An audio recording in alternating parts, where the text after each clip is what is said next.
Hollande, assassin, Hollande, assassin, Hollande, assassin, Hollande, assassin, Hollande, assassin, Hollande, assassin, Hollande, assassin, Hollande, assassin, Hollande, assassin, Hollande, assassin, Hollande, assassin, Hollande, assassin, Hollande, assassin, Hollande, assassin, Hollande, assassin. S'il vous plaît, maintenant la parole est à notre ami et camarade Jean-Claude Mayer de l'Union juive française pour la paix.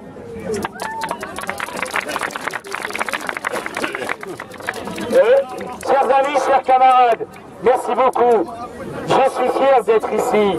Je suis français, je suis juif, et je suis européen et je suis cosmopolite, internationaliste. Les combats des peuples opprimés me concernent depuis la guerre du Vietnam jusqu'à aujourd'hui où l'État d'Israël, une nouvelle fois, bombarde une population désarmée.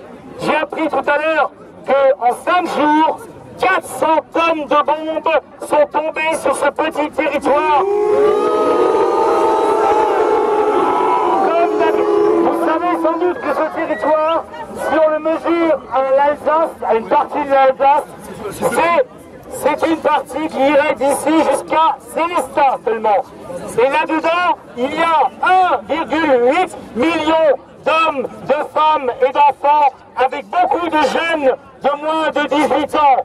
Et ils vivent là, dans une véritable prison à ciel ouvert.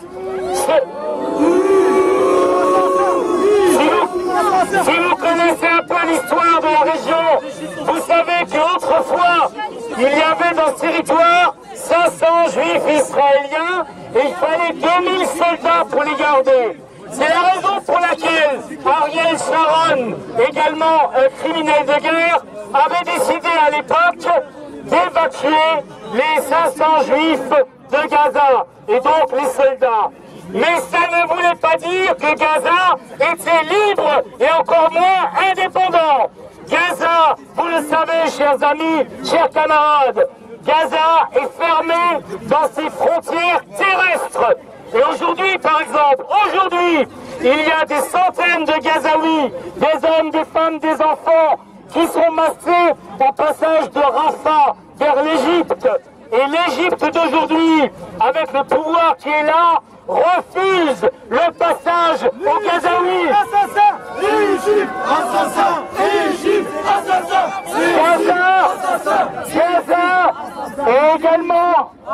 Gaza est également bloqué du côté de la mer.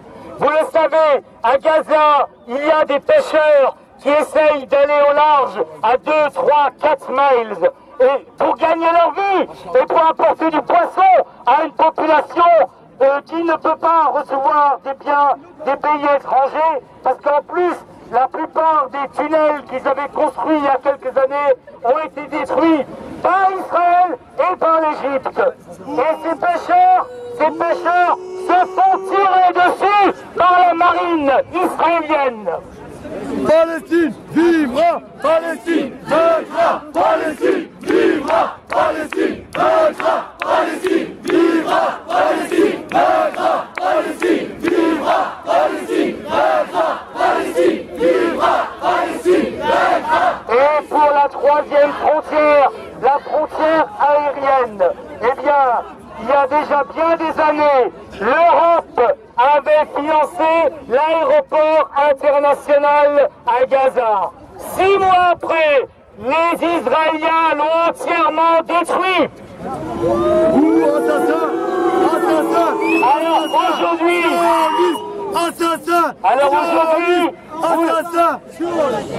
vous le voyez aujourd'hui, Israël bombarde comme il veut. C'est une des armées les plus puissantes du monde.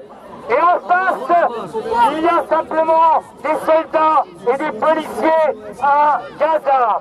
Israël accuse injustement le Hamas de faire une offensive contre son pays.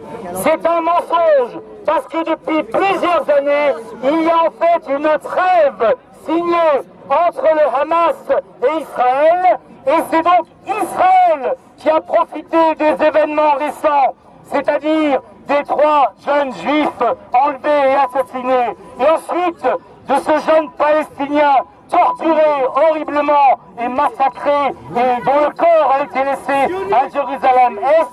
Ils ont profité de ces événements. C'est vous les terroristes, sionistes, fascistes, c'est vous les terroristes, sionistes, fascistes, c'est vous les terroristes, sionistes, fascistes. Israël, ils ont profité de ces événements pour augmenter l'action militaire qu'ils avaient déjà commencé avant les 3 meurtres et le 4e meurtre. Donc c'est un prétexte de la part d'Israël. Et que voyons-nous? Comme d'habitude, Gaza se fait bombarder, massacrer. Il y a aujourd'hui 120 morts du côté de Gaza. Et combien du côté israélien? Zéro mort. Et les médias et les politiques ne cessent pas de mettre un pied d'égalité entre Israël et Gaza et la Palestine. C'est absolument scandaleux. On a une situation où d'un côté, vous avez un pays puissamment armé et de l'autre côté, une population civile quasiment sans défense. Et les États européens et les États-Unis et la France et l'Europe, que font-ils? Rien du tout.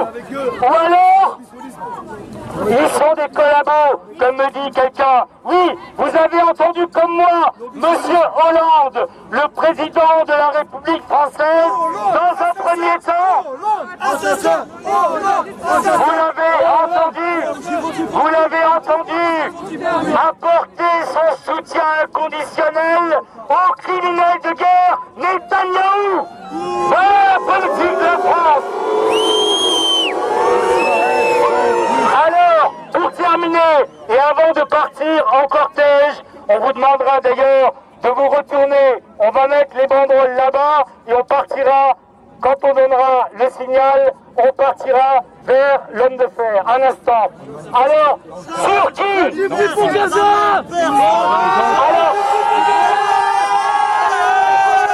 Alors, je termine bientôt.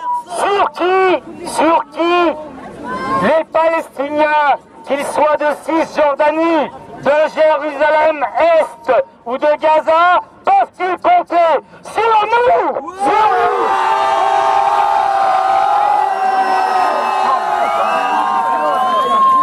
Alors, on va...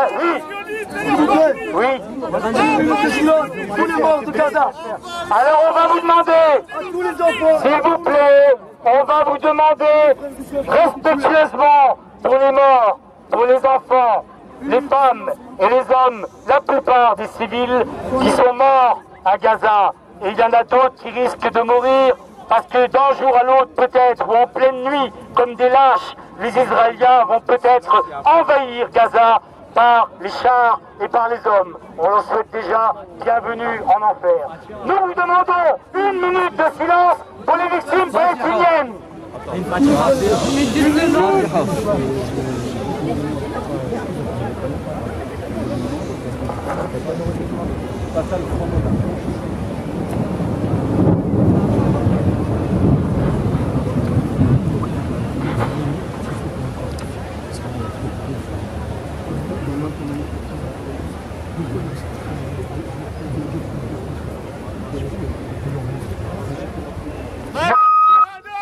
Merci beaucoup. Alors on a encore ici un camarade syrien de l'association Alsace-Syrie qui va dire un mot.